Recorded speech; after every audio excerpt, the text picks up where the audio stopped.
obratite pažnju na vidljivost sa unutrašnje strane.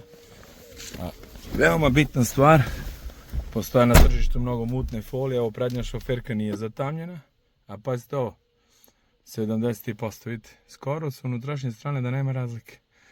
Besprekorna vidljivost.